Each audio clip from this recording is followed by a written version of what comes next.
on our right-hand side, Arthur again on our left. How are you thinking about this matchup going forward?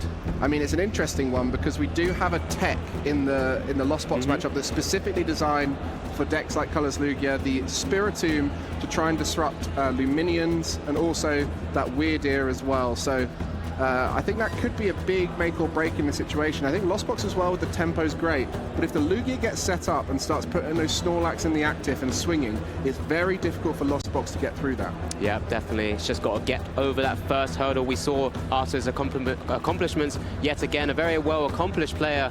Patrik as well, also someone who's been playing for some time now. You could see Leipzig regional champion back in 2017. Now, do you want to know a fun fact about that Leipzig? Go for it. I was there, but not for Pokemon. I was in the same arena, had no idea there was Pokemon going on there, and I wish at the time I'd wandered over to go see what was going on, so I could have seen our boy Patrik winning it. Yep, as both players are now setting up again. Really looking forward to this matchup, seeing how both players will navigate the prize taking and prize mapping, as we do see the players beginning to set up. Little hand there, just kind of waving. The first prize is here from Arthur. Manaphy, nothing too special. 2 Battle VIP pass could be a bit annoying to deal with. When it's in the hand, it doesn't matter. Very true, very true. At the same time, I've said this in one of the earlier rounds on day 1, you only need it turn 1. And after that, it's fine to be hidden in those prizes. I mean, when you look at the Manaphy, you think, oh, you don't need that against Lugia. But of course, now the addition of New EX with that genome hacking, there's a chance that the Greninja can be copied for that Moonlight Shuriken to take out multiple prizes at the same time. So the Manaphy is somewhat of a requirement. There is a Hisuian Heavy Ball in that Lost Box, so the Manaphy won't be stuck there forever. But just something to think about, especially now that Mew EX is coming through, being such a valuable card here. Luminion and double Lugia V-Star currently sitting in the prizes at the top once again. How does that look based on the deck list we know of, Mike? Well, some people opt for the 3-2, but Patrik, a little bit wiser than that, has the 4-3, so safe from the no Lugia V-Star, but of course that will make it a little bit harder to find potentially. Yep, just giving one mulligan also to Arthur, as we do see the fist bump. This is our top 4 match here in Lille Regionals, as Patrik kicks things off by drawing the first turn. Semi-final here at Lille. It's been a long tournament, over 800 players entered. 81 made it through to day 2. We played 15 rounds of Swiss, and now we just have 4 players left. 2 of which you see on the screen here. Arthur and Patrik going to be looking to make it to that final. A huge opportunity to get a one-way ticket to Hawaii if they win this whole regional. Yeah, kicking things off with a Mesagoza Heads. Being able to search for any Pokemon from your deck. Should you flip Heads there, immediately selecting the Archeops to go into the hand, double checking what the prizes are as well. When your variance is going well for you, that's all you need. I mean, you got the Ultra Ball in hand as well, so can get the discard. I'm not quite sure there's another Archeops in there, so it will be the discard. So perfect start pretty much here for Lugia. You can't ask for much more. Spiritomb in the active on the other side, though. Just limiting the potential of things like Luminion having to come down, despite one being prized. But Patrik does play a second copy. Just shows you how important it is. Exactly that. As we do see the Ultra Ball just identifying what targets Patrik may need. Of course, that Lugia susceptible to a lightning attacker. I'll tell you what, Lugia is one of those decks where there's a lot of opportunities to bling it out. Just see him go through the deck there. Lovely artworks in this deck list. Far too shiny for me. Far too shiny. Your old man eyes can't take it. All right, thank you. Snorlax coming down. Munching away. I like that Snorlax. It is pretty cool. It is a good Snorlax is a good Pokemon in the trading card game. Bit of block Snorlax here at Lille. Yeah. Not seen it on stream, but it has had a few wins here and there. Yeah, as a pass over. Oh, I think there may be potentially just a sleeve concern here, maybe. Just as Arthur there's just kind of getting some things out of the bag, but oh no, seems absolutely fine. We continue the game. Passed over to Arthur here. Draws into the Radiant Greninja. Good hand, Colrus as well. I know starting with the Spiritomb implies there's probably not any other basics you want to have in play. Seems like just that Greninja off the top with any other basic, but Colrus on your first turn is big. We said those 2 Battle VIP pass in the prizes. When you're starting to look to dig for them, that's when it starts to become a factor. Yeah, first concealed cards. Not anything he necessarily needs right now. Ooh. Tries to go for the Mezagoza. That looks Tails. like a Tails. And Colrus. 5 cards. 2 in the lost zone. 3 into hand. Upside down. So many options available for Lost Box players. I mean, you see when people are going through their hands back and forth, I always find it fascinating how people shuffle their cards around, making those decisions, just trying to visualize what they need. You know, some people really fanning out their hands so they can see all the cards at once.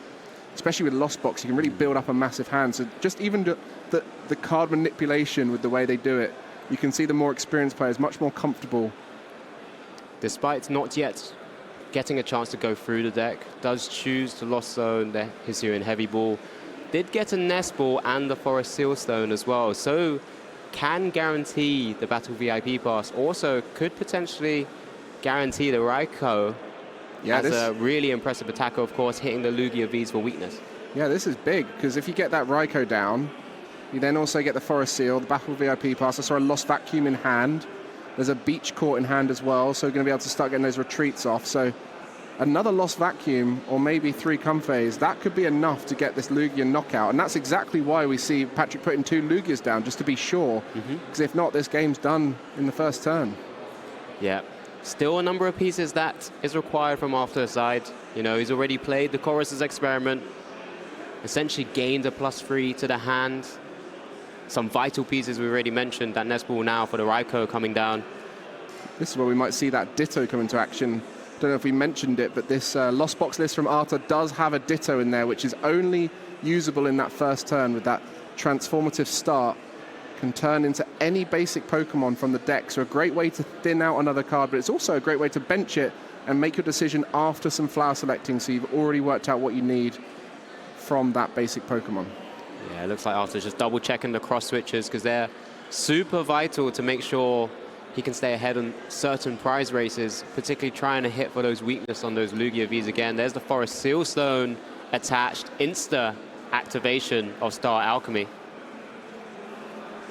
I mean, when you prize some Battle VIP pass, one of the best ways to get them is search for them directly with the Forest Sealstone. So we'll get a Comfey down. I assume the Ditto is always a backup option later on. Can turn into something else. Maybe he can turn into a Cramorant at the end of the turn, or a 3rd Comfey. Yep, just opting for the double Comfey onto the board here. Needs to maneuver out, of course. So many switch outs there too. Escape rope move to the front of the hand. Surely it's the other Lugia here, or maybe the Snorlax. What do you think? Oh, it's quite tough. You never really want to ever give up the second AV, a second prize addition to a KO already, but I think Patrik just there gesturing that he's switched the Lugias. Obviously the same Pokemon with the same status, they can just stay in position. But the Lost Vacuum going into the Lost Zone there, that would have put them on 7, but with no Mirage Gates, or not enough Mirage Gates, it might be tough. Yeah, just got to find that route here. It's going to be tricky. You know, you've got to get to the 7 somehow if you can. Beach Court available as well. Switching across into the other Comfey. This flower selecting, dancing is happening here. The Super Rod was one of the options. I mean, do you play it safer and slower, knowing that there's 2 Lugia down, because that sort of gives you those 2 opportunities to get a Lugia V-Star later on? You know, the Raikou can get one. You know, is it better to play it safe now, knowing there's 2 in play? I think it's definitely something you can consider, simply from the case of, because with 2 out on the board, those are 4 fairly easy prizes that you can take at some stage. There's the second Lost Vacuum we've seen now. Forest Sealstone being moved to the Lost Zone up to 6. That Vacuum that was Lost Zoned earlier could have been the push for 7. but he's taking it a bit slower. Just a pass. I wonder what the lost vacuum went into the lost zone over. I think it was a psychic energy, if I'm not mistaken. You know, relying heavily on the energy right now, especially when he didn't hit any Mirage gates anyway, didn't want to push too far. 2 energy discarded with that Ultra Ball, a resource we often see mismanaged by weaker players with Lugia V-Star, but the best players piloting this deck will get that last energy into play normally at the end of the game, knowing how to manage it the whole way through. But 2 early discards could affect them down the line. Yeah, this is, other than the energy discards, has been an ideal start here from Patrik. Being able to discard those 2 Archeops very nice and early with the Ultra Balls. Now activating Primal Turbo, the crux of this deck. Busted. I mean, you're saying about the shininess earlier. That Lugia in the active looking very shiny. And the gift energy, a great addition on top. Will help draw cards back into hand after an attack. Keeps you sort of somewhat safe. Obviously, you can work around it in some ways, but gives you a little bit of a safety net when it comes to knockouts on it. Only the 1 V-Guard energy in the deck as well to try and help prevent any sort of instant retaliations. That Raikou will still be able to stretch for a knockout should Arthur be able to pick up those pieces he requires. What's that last card in hand? It's a boss onto the Raikou. Raikou V will be knocked out here. Stadium discarded. 2 prizes going to Patrik with the Lugia V-Star. And that's massive here. Super Rod in hand, so can get it back. But putting another Raikou V down once again does mean it's another susceptible 2 prizer on the board available for Patrik to target down. Well, as we do see an insta Super Rod. That is a tough one. You know, you put that Raikou down to try and get the Forest Seal Stone, but because you didn't get the attack off with it, it is just vulnerable. And there's not many Pokemon in the format that you really want to see as a Lugia V-Star on the other side. And Raikou is the scariest of them all with that lightning weakness. You know, Miraidon, often a great matchup into Lugia because of that. Raikou, an often attacker in that. And on this occasion, Raikou was just sitting there waiting to be taken out. Conceal cards, more pieces of the puzzle needed from Arthur here. Flower selecting, number 1. That'll be the 7 in the lost zone. Water energy, and I couldn't quite see the other card.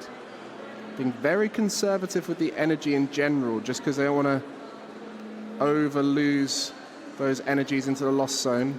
4 Super Rods in deck. Well, not deck, but in the total deck. 1 already used, 1 lost zone now, so potentially still 2 available. This is going to be really tough for the lost zone here. It's really tight. Every decision is super critical. An escape rope now. Wow, I mean, we saw the gift energy would be needed to try and build up that hand because the boss's orders that was played to get that final knockout was the final card in hand.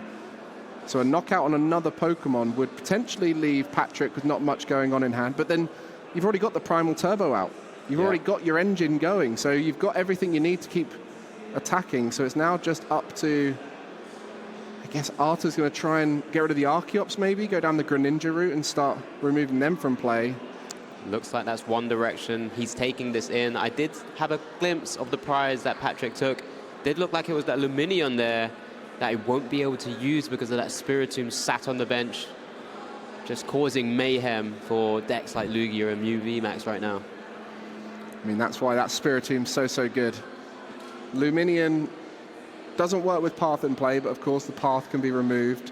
What better way to act as a pseudo Path in play than a Pokemon that's hard and annoying to knock out? And that's the great advantage with all of these support Pokemon, is if you try and knock them out, you're not focused on the worrying factors like their attacking Pokemon. We see it with Mew. Whenever Mew targets the Spiritomb, it might often be too late at that point. On this occasion, Greninja's going to Moonlight Shuriken the 2 Archeops, putting them in range of a Sableye split of Lost Mine, 60 on each.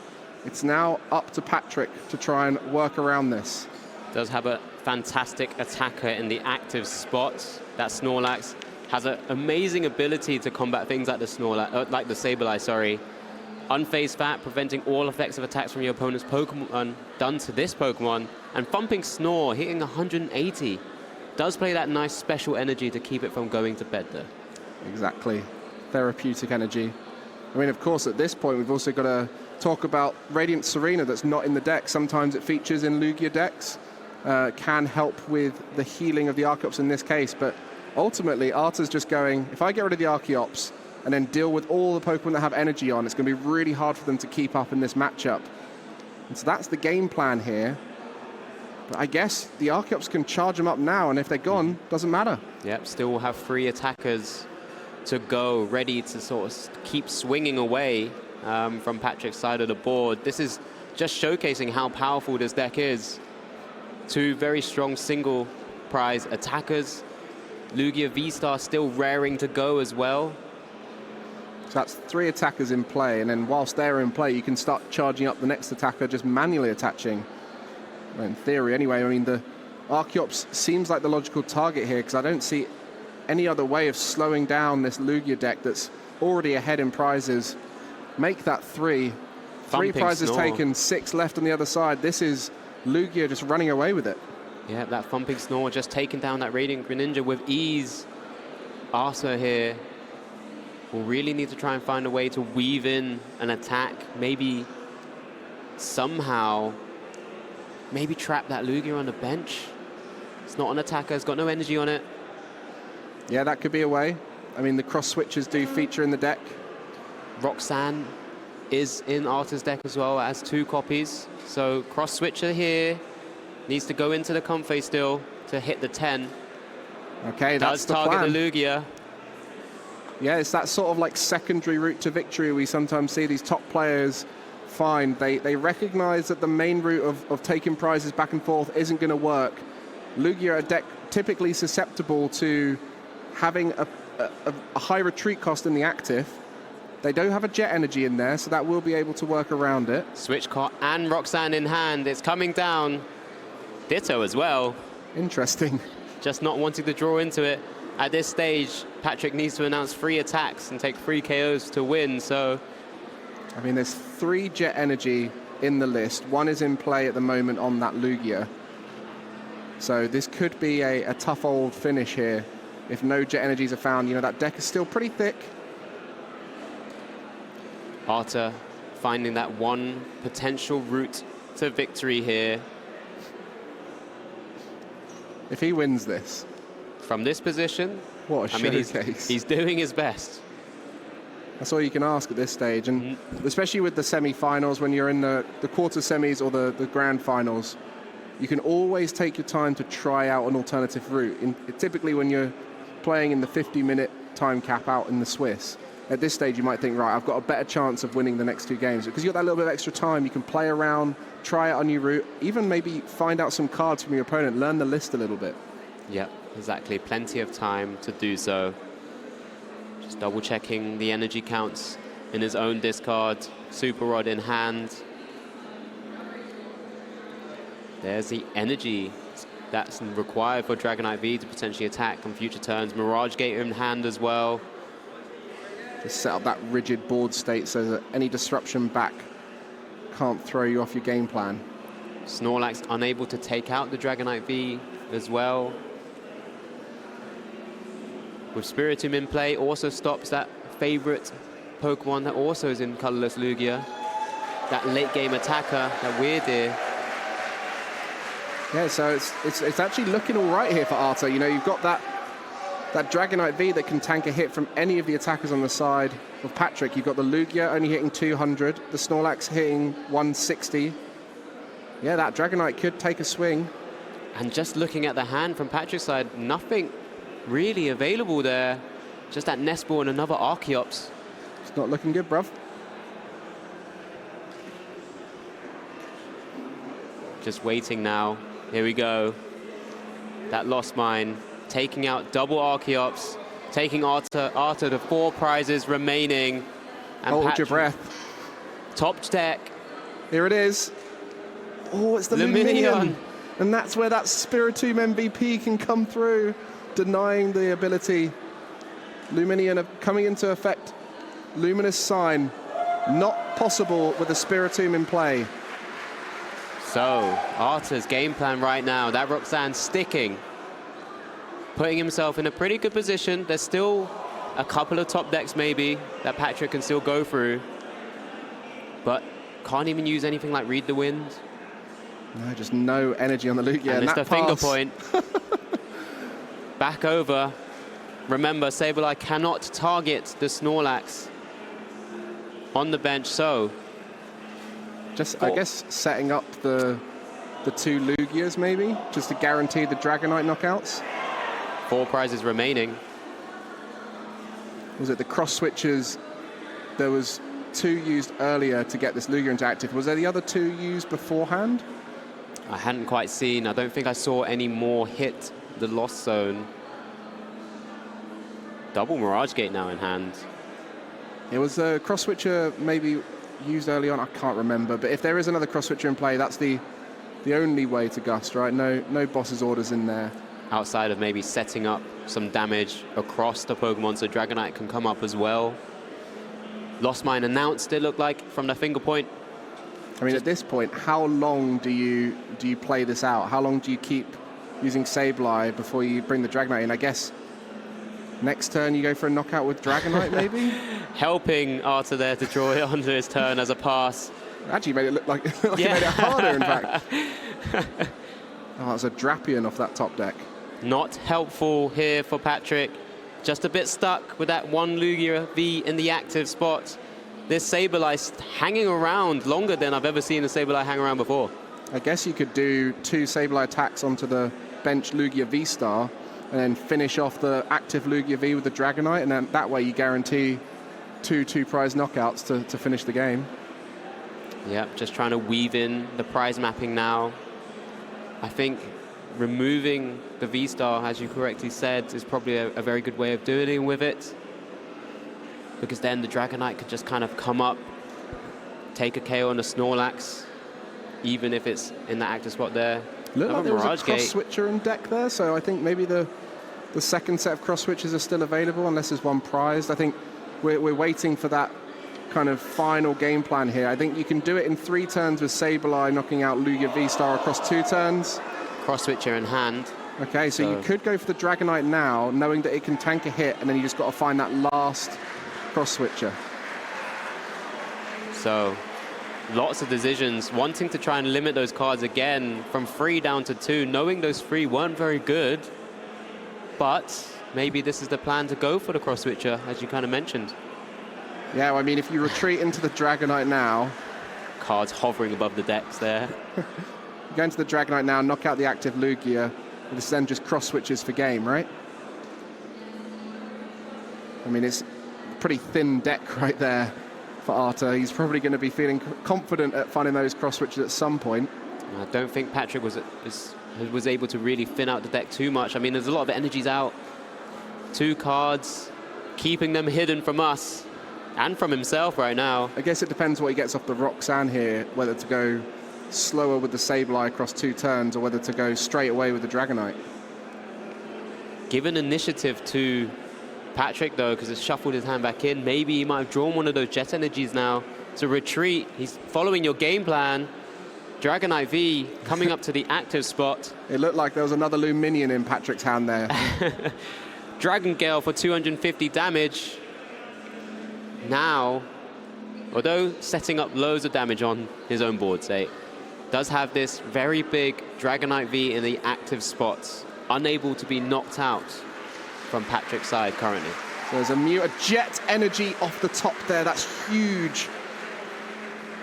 Mew unable to be powered up. Oh, yeah, of course. The Mew would have been the greatest counter here. Another read and check of the Spiritomb, knowing that's what's stopping it. I guess you get the restart.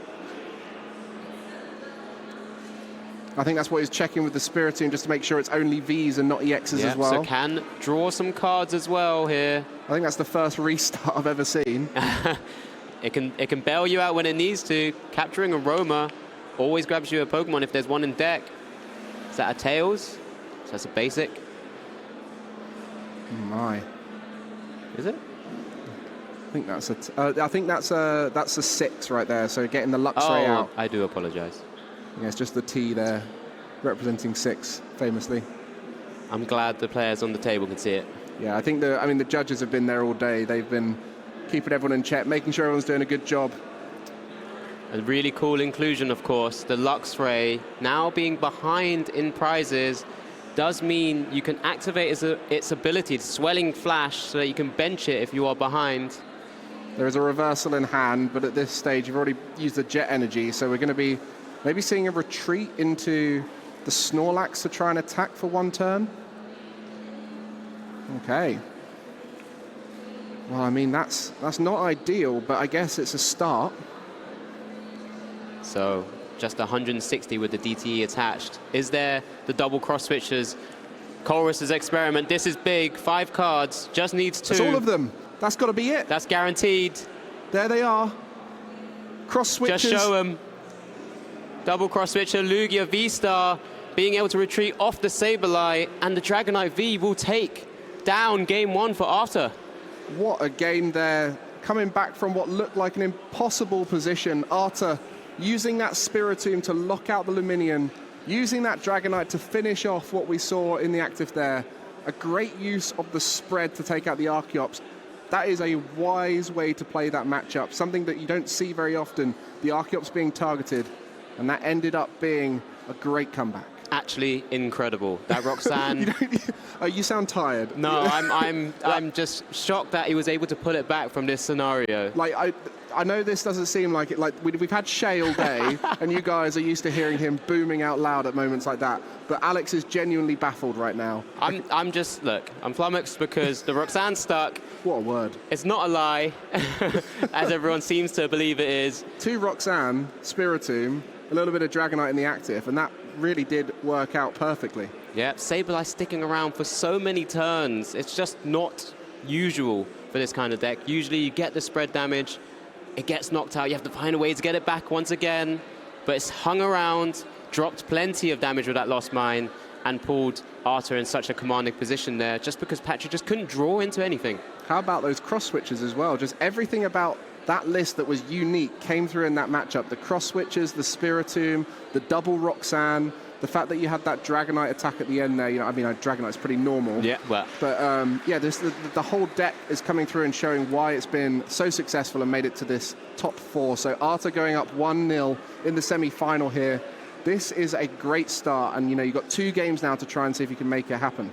It's fine. I mean, Patrik will be looking to try and go for a very similar setup again. Remember, he got double Archeops into the discard turn 1, and then turn 2 with 2 Lugia V down, was able to use that Summoning Star ability to bring them out onto the bench and just start swinging, and even got the big knockout on the Raikou as well. Yeah, that Raikou knockout, it almost felt like that was it. That was game, set and match there, but I mean, not quite set and match, but that was the game. And then, of course, the comeback was incredible. So if you didn't catch that, I'll definitely go back and watch that. If you want to see how a master of the Lost Box navigates a behind position, typically Lost Box being the deck that goes ahead early, on this occasion, started from behind and managed to pull it all the way back. And I don't know if you guys could see it there, but the players both mulligan their first hand, so they're going to be going into the next hand, seeing if they can find a basic. We'll be set up going into game 2. Yep, just a reminder for everyone or anyone who may have just joined us on the stream now. This is our top 4 match at the Lille Regional Championships. Arthur has taken game 1 for a riveting play with the Roxanne and the Sableye, Lost Mine damage, and it's on Patrik to try and bring this back level and potentially try and take game 3 as well. So we see them setting out their prize cards there. There was a mana fee that was potentially relevant in the last game with the Mew EX, but 2 double turbo energies in the prize cards. A key part of powering up both the Lugia and the Snorlax, as well as the Mew even towards the end of the game. So that could be the most relevant card in the prize card going into game 2. Gift energy just being attached to the Lugia V right now. Snorlax coming down as well. Doesn't want to just give up a Lugia V knockout to a Raikou. Advantage or initiative on Arthur here if he can get a wild KO on this Lugia V in the active spot. I mean, last game it was 1 in the lost zone away from getting that Raikou, pulling off an attack on the Lugia. Seems to be a Raikou in the hand there. Flower selecting, grabs another Comfey, has to give up a super rod there. 1 in the lost zone. 6 more to go to prevent it all, but it looks like an escape rope, so the Snorlax comes into the active spot.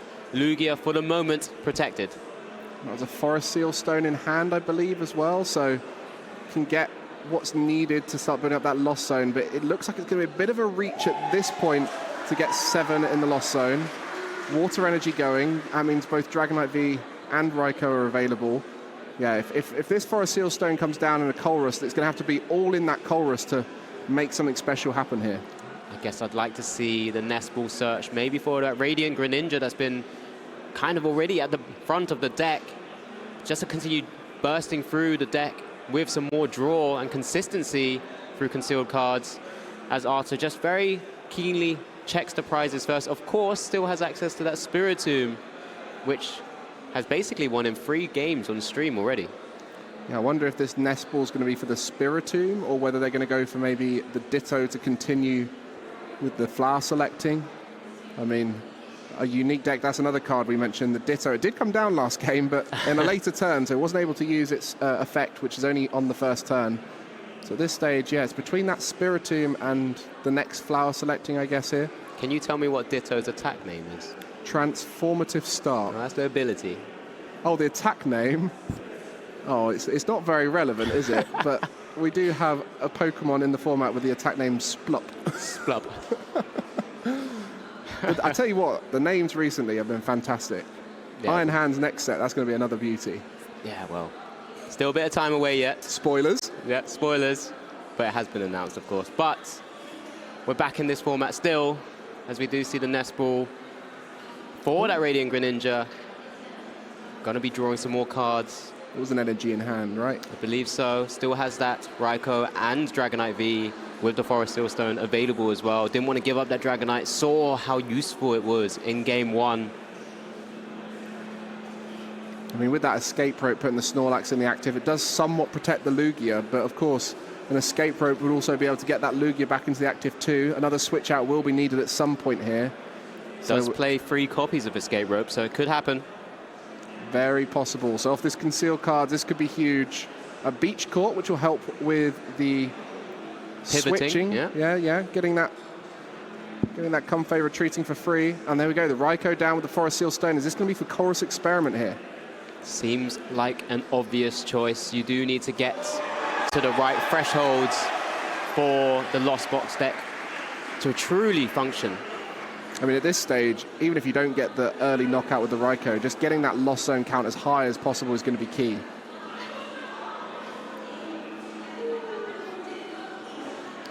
We haven't seen yet the instant great start that Patrik had. Of course, only had that 1 turn. Even if Arthur maybe takes out, or could take out the Snorlax, you know, there's still a long way to go for Patrik to kind of bring it back.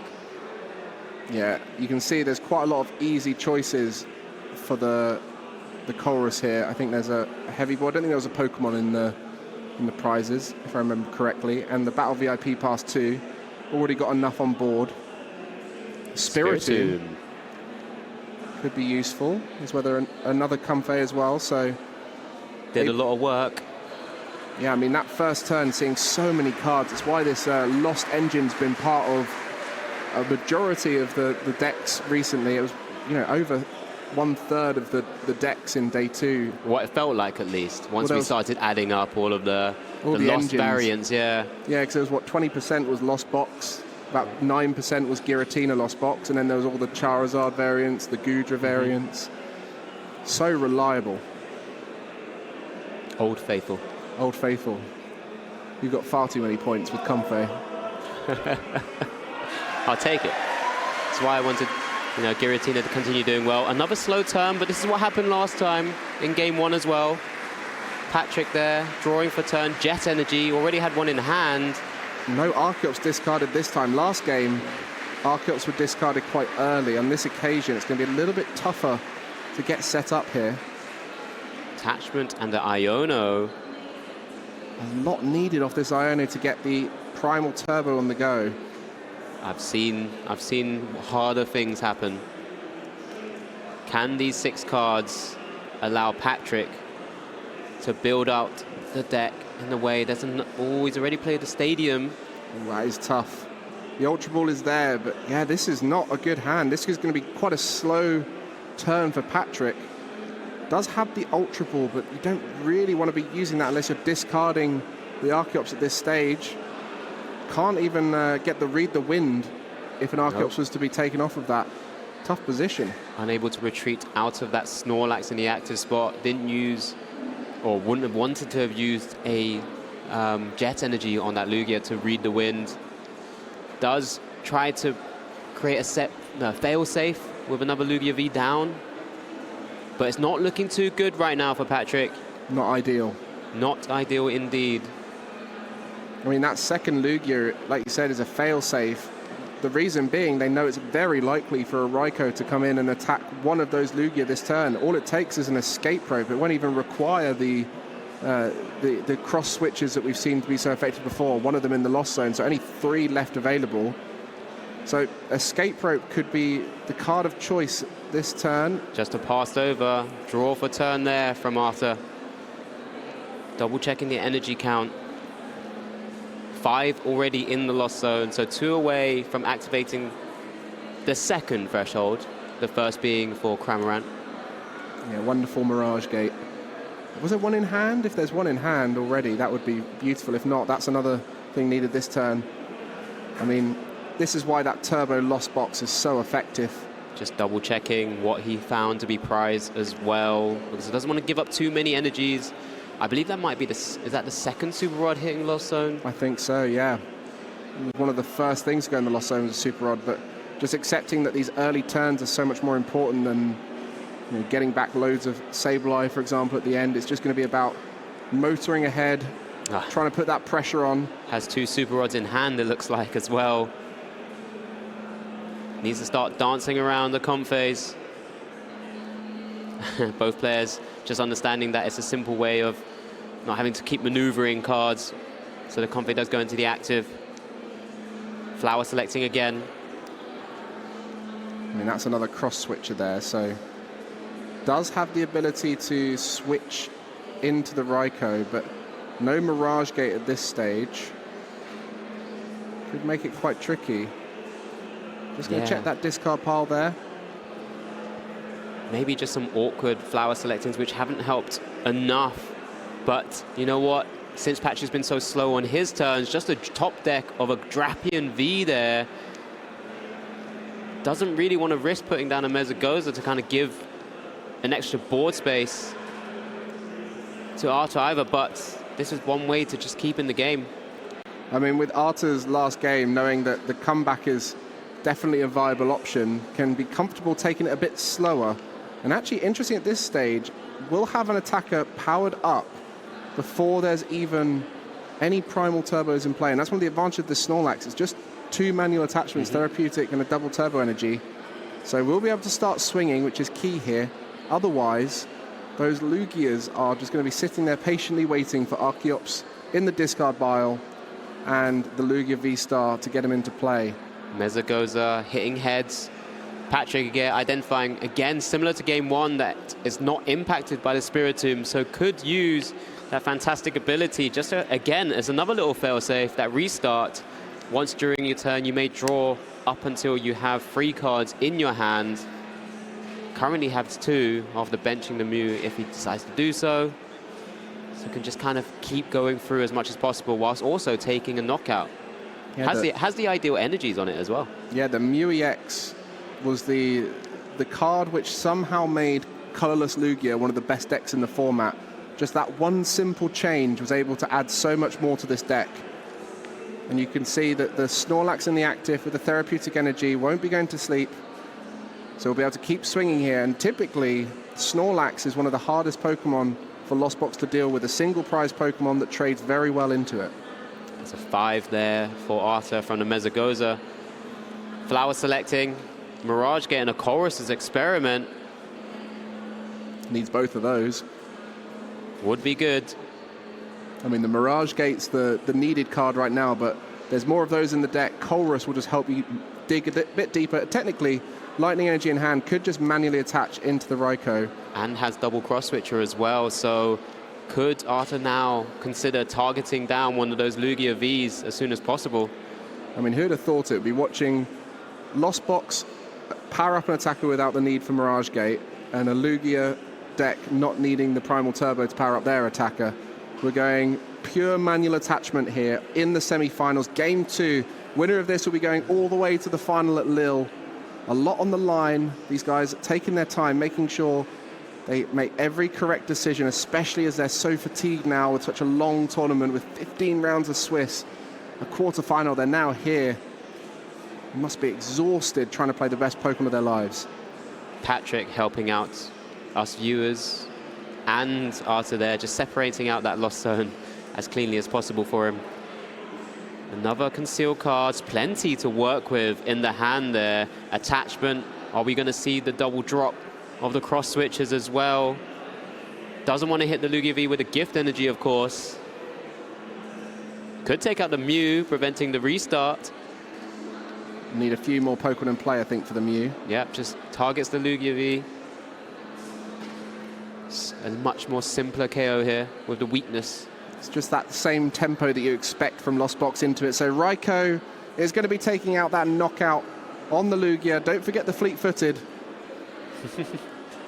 Don't forget it. Don't forget it. Honestly, I've forgotten it so many times. Oh, yep, there was an additional attachment by accident. That's fine. Well done, judges. I mean, that's probably just out of habit for most of the time when you have a Raikou in play with energy on, it's from a Mirage Gate. Rarely does it come through manual attachment. Oh, nicely played with the Manaphy coming down as well. Was there a fleet-footed there? I don't know if we saw it. Maybe they did get it through, but... Oh, yes, they can't because of the Spiritomb. Yeah, there you go. Just had to double check. That's why I opened it up as well. It's both players. You guys in chat were calling us out on that one. I know you were there. One of you has tried fleet-footing under Spiritomb before and was like, nope, I've had this happen to me before.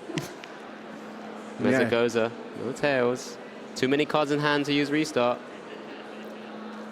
Capturing Aroma.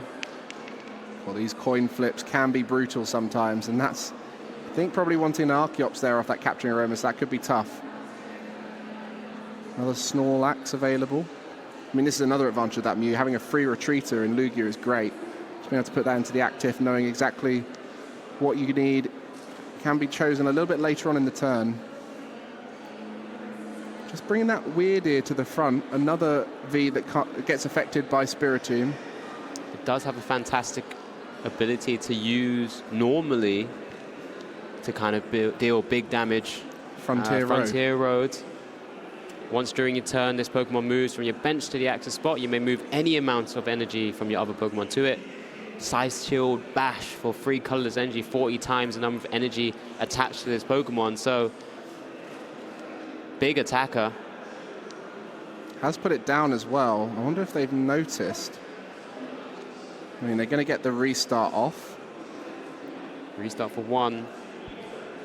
They don't look happy with that one. It's a boss's orders. What can they do with that here? Need to get rid of that Spiritomb, really. Yeah, could target the Spiritomb. Does then activate the Weird Ear available. Does activate the Raikou V as well. True, fleet-footed back online. Yeah, it's a tough one at this stage. If you get rid of the Spiritomb, the Weird Ear is then available, but realistically, you don't need Weird Ear in this matchup that often. Yeah, who needs Archeops right now when you can still start swinging away with Thumping Snore yet again, leveling the prize race? Yeah, well, that Spiritomb find its way back out ASAP. We mentioned about the Super Odds earlier on.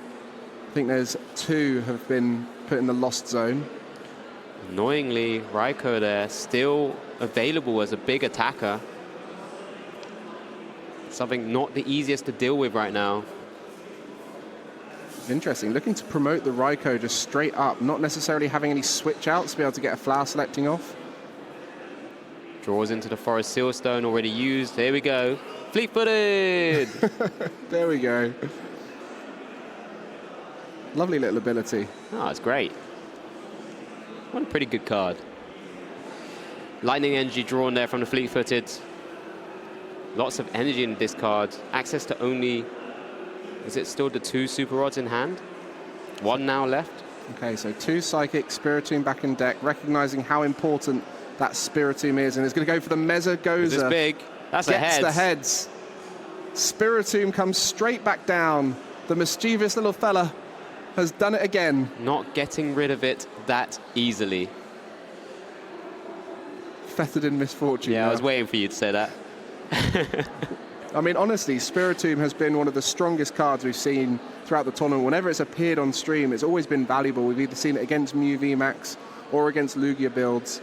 Denying the Weird Ear, denying the Luminion. Even got the fleet-footed off before the Spiritomb came down, so does deny the own. It also, Zacian, I know you don't see it very often, but Roar of the Sword, not possible. Draws into the Roxanne again, the card which pretty much won him the game in game 1. You could say that, yeah. I thought Spiritomb did a pretty good job. I mean... And Dragonite. It all worked functionally together to take game 1 there, as there is a knockout for Raikou V on that Snorlax. Mew in the active spot again. It's another boss, but no attackers this time. Is that a research? Yeah, these hands have just been so clunky. You know, the Gift Energy is a great fail-safe in this deck, but when it's not on the Pokemon that's getting knocked out, it becomes quite frustrating. Mesogoza, big heads. Could get an Archeops here, and with a research in hand, we'll be able to discard 2 Archeops and finally get going, not just from the manual attachments, start taking prizes in the normal fashion a Lugia V-Star deck does. Get the ball rolling. Here we go. Archeops discarded. A fresh 7. We'll see that Summoning Star ability, the V-Star ability of the Lugia. And we'll see that energy acceleration that Lugia has become so known for available for the rest of the game, most likely. And in the same turn has seen all 4 Archeops now, I believe. Okay, capturing Aroma. Pretty good. Hits a basic once again. There's not going to be much bench space after that Archeops, or the pair of Archeops come down, so no room for Luminion at that point. There we go. Flips over the V-Star ability. Lugia V-Star. I guess, I mean, at this point as well, you've got to start thinking about Collapse Stadium being able to remove some of these Pokemon from play. There are 2 in the deck. One's been played already this game, so just the 1 remaining. I mean, this is a very close game. Arta does have 3 prize cards remaining, but Patrik is about to take a 2-prize turn.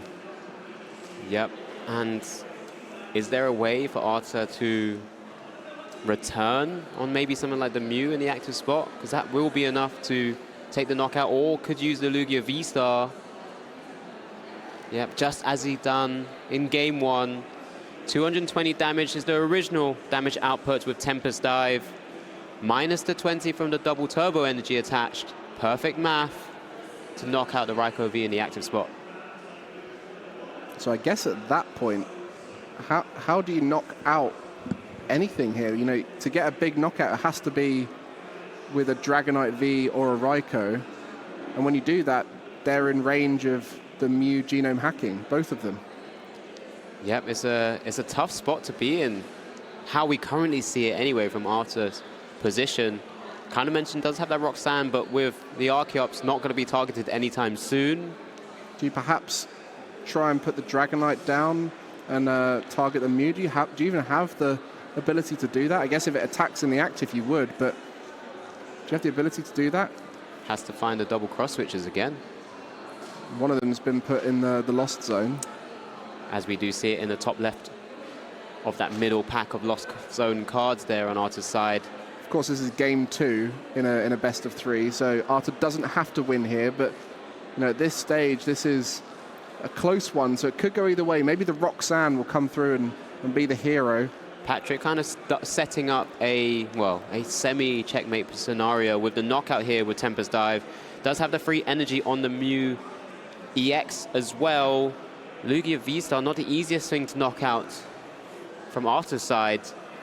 Kind of showcasing why colorless Lugia has been able to kind of progress in such a height from last week. Was it last week? Last week, where there was 4 in Sacramento, just kind of feeding on these kind of Lost Box decks. Yeah, I mean, the last Lugia build was pretty good into Lost Box 2, but then that's where we saw the Kyogre being quite a good answer to Lugia. I think in general, Lugia's been trying to avoid all the path to the peak that's appeared at this event. There's been a lot of it. But in fact, the last match that this Lugia won was against a 4-path 2 Iono 2 Roxanne build. So even with the path in play, there is a way around it. And so it just shows you the power of that Primal Turbo and the Snorlax being such an efficient attacker. A one-prize Pokemon with that much HP doing that much damage. Yeah, that Snorlax just powered up by one Primal Turbo, and it does look like a concession here. Not much Arta can do. Patrik does take game 2 of our top 4. Plenty of time to go, and we will be looking to try and find out who will progress to the final. Such a riveting kind of back and forth. The writing was on the wall there. You could see the only way to get a knockout there was to put a V in play, and by putting the V in play, you just opened up the opportunity to get the counter knockout. The prize mapping working very well there for Lugia. And it's interesting because the 2 games went very differently. You know, in both of them, the player that went ahead early ended up losing the game. And it just shows you the current meta with Iono, with Roxanne, with the ability to disrupt and gust things up so easily. You know, there's a lot of ways to victory, and not often the quickest route is the most obvious one. Yeah, I think we just saw a big gasp of breath there by Patrik, being able to kind of bring it back in that game. You know, it looked like it was all lost, but again, those efficient attachments, efficient sort of KOs still with the Snorlax meant he was still in the game. Arta probably just thinking, well, what else could I have done to just limit what Patrik was able to do there? And it's that Mew, isn't it? The Mew EX just coming in, supporting the deck beautifully, being able to knock out the Dragonite, being able to knock out the Raikou, being able to knock out 2 Comfeys or any other small single prize Pokemon on the bench with the Greninja. I mean, could even copy, what's our Ditto's attack called? Splut. Could copy Splut for 10 damage, unlikely to do so, but... Feels very weak in that kind of option, but it's really coming in clutch with that restart ability, really kind of giving Patrik a chance just to see more cards in his deck. Yeah, as we do see both players just setting up here, both players setting out their prizes. Okay. Nothing too crazy. I guess the Burnett could be tough if you're looking for it. Maybe you go for the Luminion for the Burnett, and then it turns out that's one card that's prized. But yeah, the Mew EX has really filled the gap that this deck needed. It was one that was hyped up coming into this last format, and it took 151 to come through and bring in that Mew EX to take it to the top. So we'll see what happens in this next game. And of course, both decks pretty consistent, but you know, there's always a chance they struggle at the start, and that's the worst case scenario when you go into game 3 in a high pressure match like this, a semi-final or a regional. You just want to hope that your deck plays out perfectly. Yeah, does look like an Artisan being played here by Arta, just kind of double checking what's prized. Access to both of those Vs that were so vital in that game 1. And once again, just double checking all those energies, all the Pokemon counts. Pressure is on. Remember what's at stake in this top 4 match. A place in the final, an opportunity to win the Lille Regional Championships, an opportunity to gain an automatic invite to Worlds in Hawaii. So early in the season here, to get ahead as well will really put you in a position for that top 22. You know, every finish matters, and when there's, you know, players traveling all around the world, not just within their own region. I know a lot of European players will be traveling out to Toronto next weekend. Yep. Make sure you follow the YouTube and the Twitch so you can check out that next weekend. I mean, there's going to be players from all over the world really pushing for that top spot. Now that the prize money's gone up, everyone's taking this a little bit more seriously, and all these players want that boost early on to really feel like they're the accomplished players who are going to make it the whole way. Yeah, make sure you keep engaging with us with the hashtag #PlayPokemon or in the chat as well. Let us know who you think will be able to take this set to make it to the final. Do see the Ditto coming down. Will we get to see the Ditto used nice and early? The attached retreat. Let's go, Ditto. Not going to be splupping anytime soon, but transformative start. It's a fantastic ability to kind of just thin out the deck as well. Do you reckon anyone has ever splupped?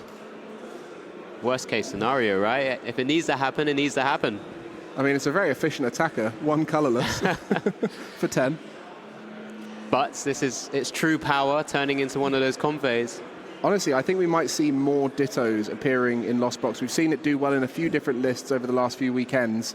Last time it was seen in more of a Radiant Charizard build of Lost Box. Made a little bit more sense there because you really want to make sure you get those early Comfeys in play, so it almost acted like a 5th Comfey. In this case, I think that Ditto has been allowing the turbo element of the list to really come to life. If that Ditto's down and you're not sure early on which one you're going to go for, Comfey or Cramorant, maybe even one of the big attackers, the Vs, you can switch that Ditto in that turn 1. And if not, don't worry about it. It's an easy decision on a flower selecting. Second flower select there. We've seen that Cramorant hit the lost zone for the 2nd time now. Benching of the Sableye, and just to pass over, does start a free Retriever, which is fantastic for Patrik, but we'll need to look for that Lugia. It does have Ultra Ball in hand, that shiny Plasma Freeze Ultra Ball. Incredible old school artwork there. Oh, showing your age. No, it was very rare to get one of those. They're all shiny now. They're all really true. Really bright and gold and shiny, and we love them. And I think that's one of the things we're seeing here, that Artisan going to start off the turn with a Snorlax, one of the few cards that's viable to get out of the deck. In fact, I think it's the only card you can get out of the deck with the Artisan. Yep. No Pumpkaboo or anything like that. Be a bit worried if you try to get a Pumpkaboo out of with an Artisan. Yeah, that would be a worrying sign. Thankfully, it's not in the deck, so that mistake can't be made. But yeah, Snorlax going to be going down there. Mew in the active. There was an Iono in that starting hand, an Ultra Ball too, so the Ultra Ball will be able to get a Lugia down. And then outside of that, it's going to be Iono and see what happens. Let's see what happens.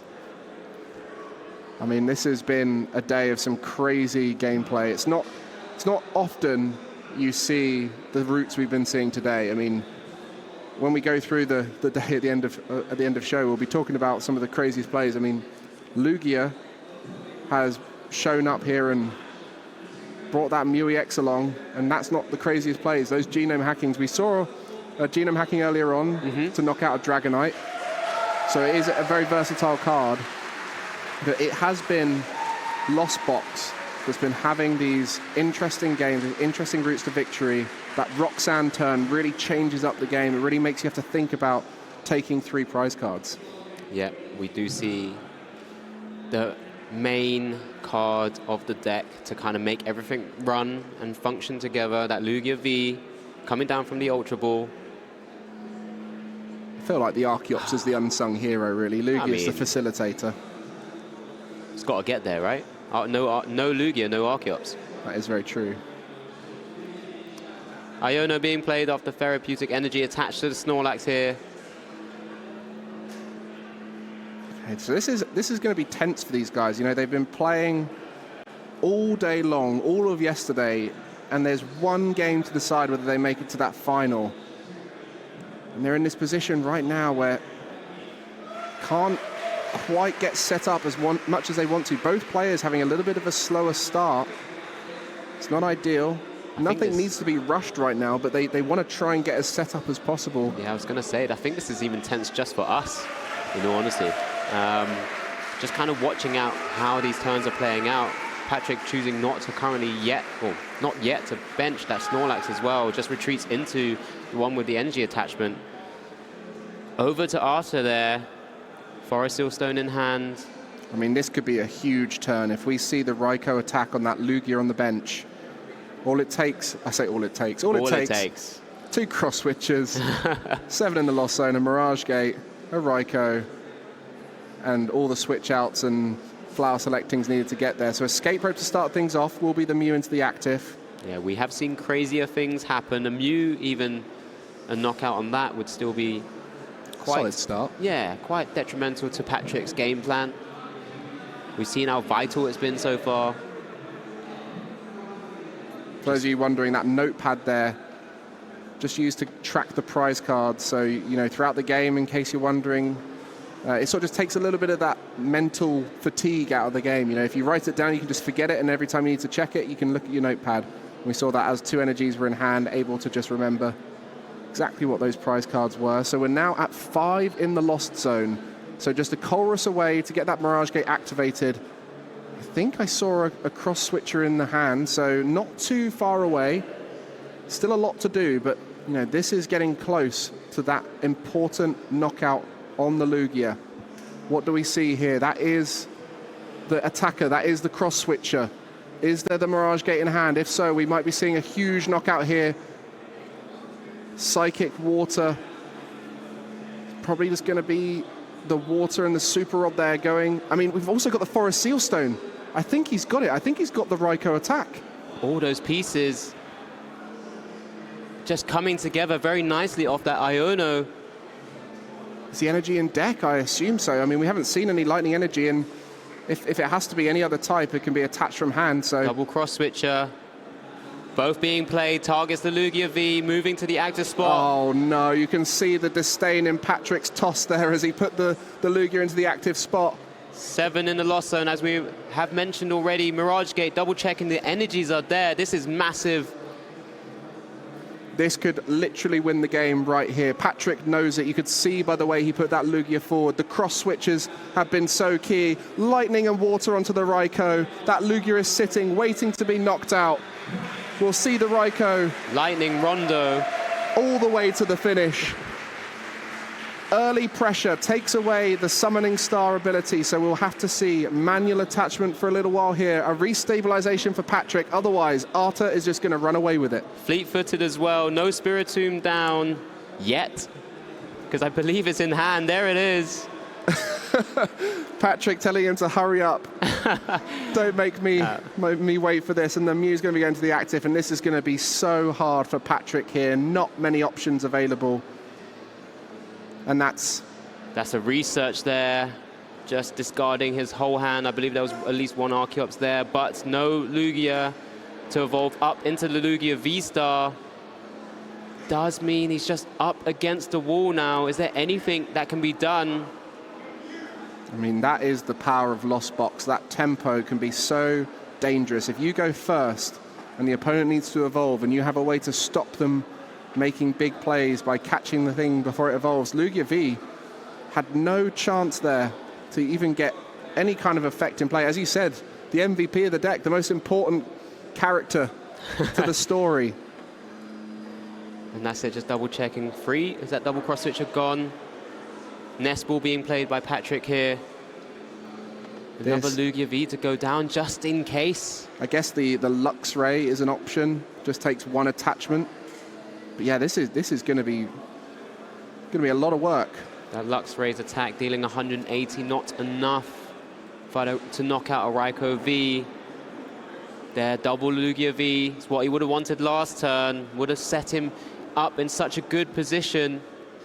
It's only one Archeops discarded as well, so this is going to be really tough. And now that the Raikou is powered up, it just takes another opportunity to try and knock out a Lugia. Of course, the Mew as well is an opportunity to knock out here. 180 hit points, 3 on the bench of Patrik, 5 on the other side. That'll be enough with a Lightning Rondo. And this is just tempo now for the Lost Box.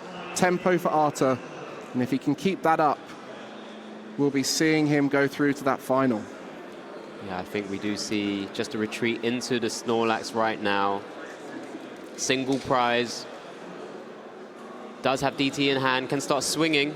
Not really enough though. It's kind of potentially considered a bit wasted damage, but you know, puts it on the clock. 160 damage there with Thumping Snore. Stays awake due to that fantastic new energy for the colorless Lugia build.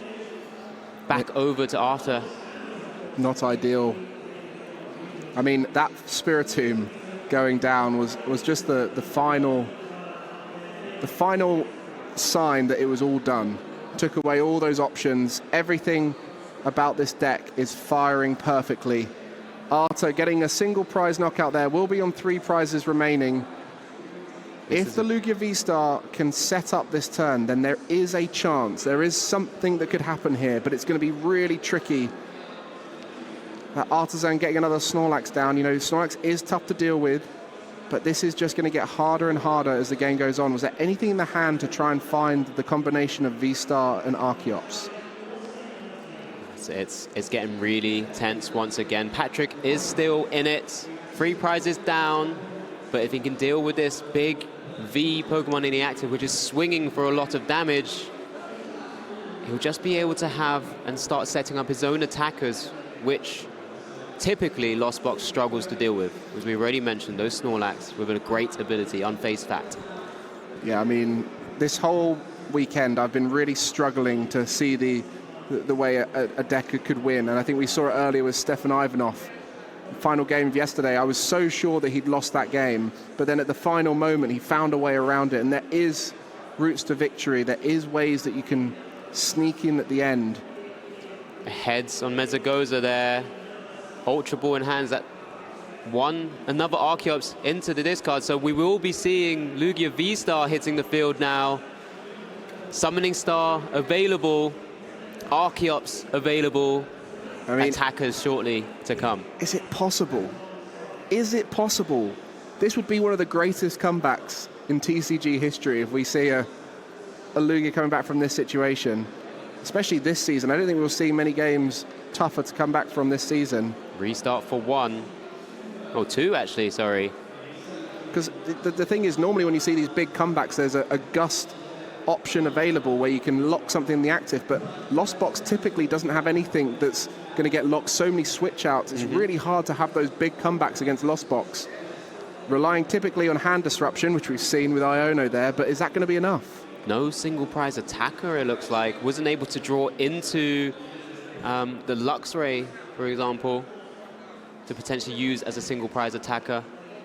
Just has to start building the energies on his side of the board here.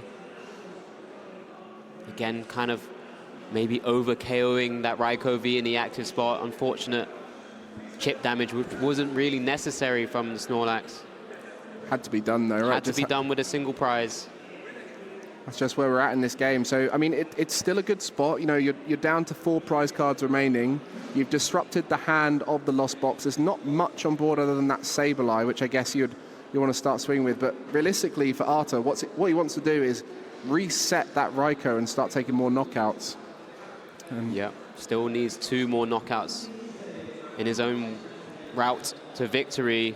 As the Lugia V-Star does come up to the active, Tempest Dive taking the knockout on the Raikou V now. Bringing him back closer with 4 prizes remaining. Initiative on Arta. Can he do anything to combat this? Got to let that comeback begin here. See if it's possible. I mean, Lugia V-Star, 280 hit points is a big knockout.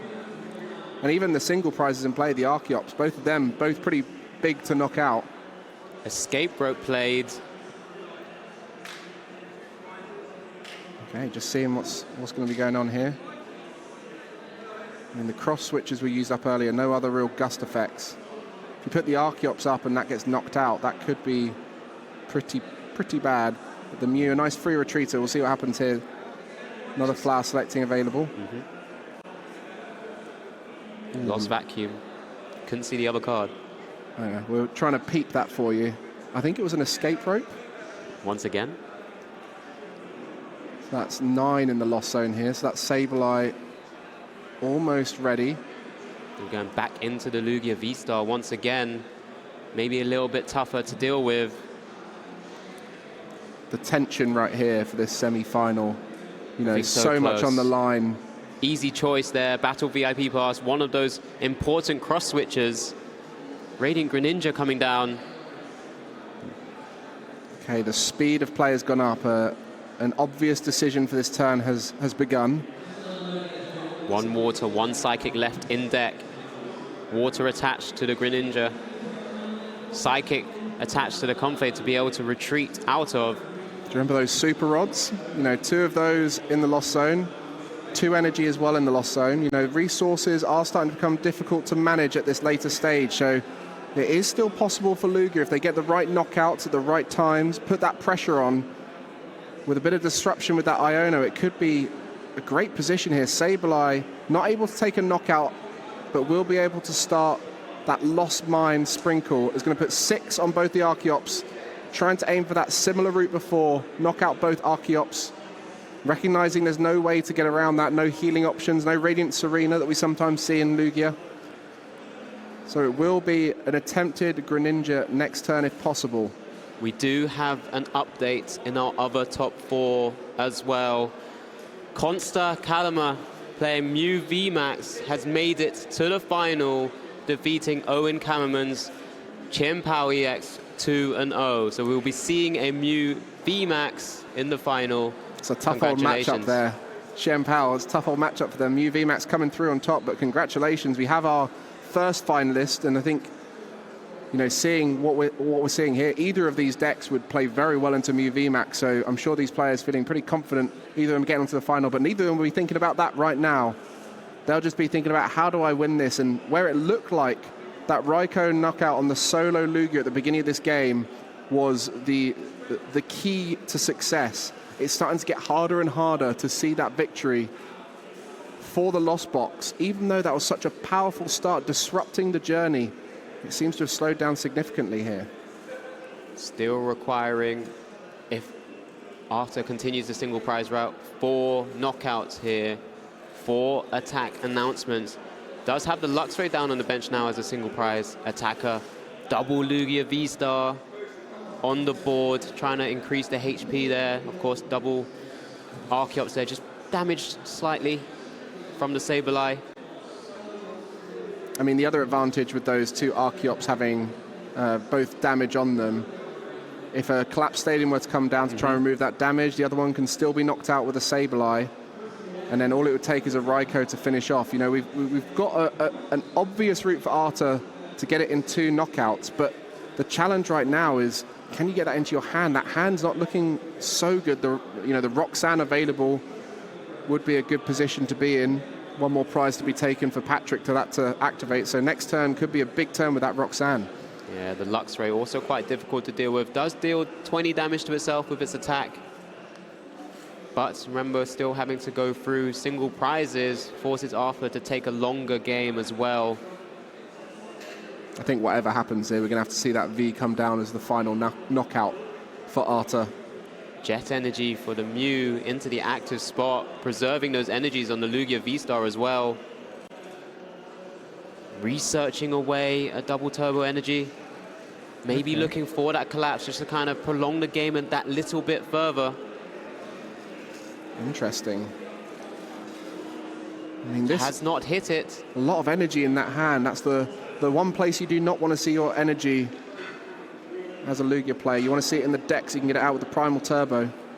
Can't quite tell with the glare alongside the gold Lugia exactly what that is, but not taking anything anyway. Always a guaranteed Pokemon search there with capturing Aroma. Oh, this is so tense right here. You know, I think the hand after the Roxanne is going to be the key, and it has been the story of so many games. What happens after the Roxanne? As we mentioned earlier, VMAX in the final, knowing that there's a Spiritomb and a Drapion in play right now. Well, that Drapion's not in play, going into the hand, but knowing that they're in both of the decks, you know, you'd be worried as the VMAX player watching. Just 3 energy and a Drapion in that hand.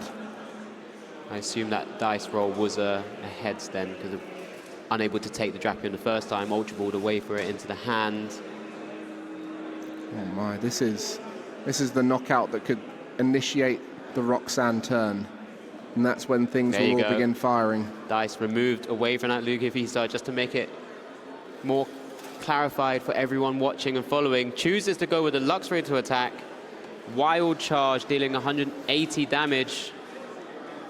A fantastic inclusion as a single prize attacker with that 1 reversal energy, now not activated, of course. Great for the mirror. Excellent for the mirror. Palkia's sort of fallen off a little bit, so not so good in that situation, but I mean, Pidgeots are around. A great little card. Inclusion. I mean, the best thing about it is the fact that it's such a low energy cost. You know, it's a great comeback card. Single prize attacker. That's a similar kind of story to the Snorlax. A lot of hit points on a single prize Pokemon, doing a lot of damage too. Something just very difficult to deal with. A Roxanne immediately played by Arthur here. Oh, here we go. Remember, doesn't have any energies left in deck. Time for that edge of your seat moment after the Roxanne. What are those 2 cards? What are the 6? Time is ticking down as well. A few minutes remaining in this matchup. I mean, it feels like it's going to conclude with the prize cards remaining. It's going to be close, though. Can't see it. There's a Super Rod, but there's no way to... Double Super Rod in hand, but there's no way to load up the Greninja. It's also the Raikou as well. You want to get that back in deck at some point, but yeah, there's not good attacking options available at this stage. That flower selecting wasn't too helpful here right now. Manaphy going down to prevent the genome hacking on the Greninja himself. I mean, with that Manaphy going down, you've bench locked yourself out of putting anything else down, so that Sableye going back in the deck won't be useful at all.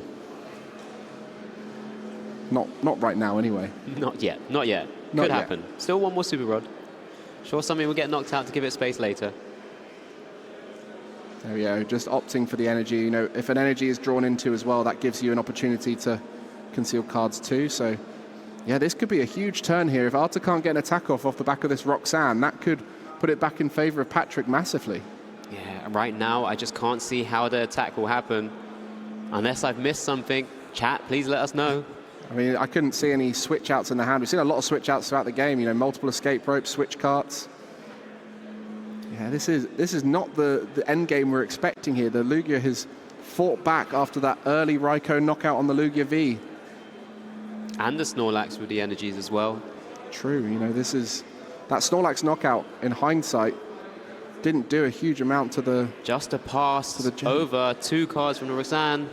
My goodness. What does Patrik have available to him? Can continue start swinging just energy cards and a nest ball. I mean, that reversal energy no longer a possibility. Can retreat using it. It still acts as a single colorless. Oh, wow, this is really turned around. Everything about this game has been unorthodox. The player who's gone ahead in the first game and the second game ended up losing. And on this occasion, Arta went ahead this game with a very early aggressive knockout. And now we're seeing the return from Patrik. Just showing how that deck, once again, can face up against the deck it wants to typically see. It's typically got a pretty good matchup against Lost Box. Probably an unusual variant because of the cross switches and so on, being able to target down those Lugias with ease at times. But I guess with the cross switches, you really limit your gust out, so it makes it very clear the journey to victory. You know, other builds with low gust outs will use the Kyogre, and then the other builds will often have boss's orders. So at this stage, you know, the cross switches are limiting you to 2 opportunities to gust up a bench Pokemon. Do see just a hard retreat into the Lugia V-Star. Will take an additional prize by announcing Tempest Dive, putting Arta on a clock. In reality, could still take 2 knockouts before Patrik does. I mean, we saw the Chorus Experiment in hand off the back of that Roxanne. A very good card in the next turn. Obviously, after that Roxanne wasn't possible. So that could genuinely set up the next turn of options. With that Greninja, you'd be able to knock out the Archeops as well. So that's why we see Patrik just getting those energy into play to make sure they're set up as best as possible. Is that the discard? That's the discard pile. They're definitely trying to count those energy to see what's possible, because there's 2 in hand there. Yeah, we'll see the Archeops coming through now. So let's double check what's available. Where would you put that energy? You know, there's 2 in hand, 1 in the deck. Doesn't ever want to get caught up in the same way he was in game 1 either. It's going to be going on to that Lugia. With a 2 retreat cost, I believe. Just 1 attachment will allow it to retreat out of the active spot if necessary. So I guess the double turbo probably going to go onto that Mew from hand. And then you got that therapeutic energy, like you said, to retreat in case any kind of shenanigans happens. I think I'm okay with this as well, because it just still has the DT for latter turns. If Interesting. The Lugia V-Star gets caught up, can continue attacking as well. I mean, where is this going? You know, Collapse Stadium. There's not many energies left.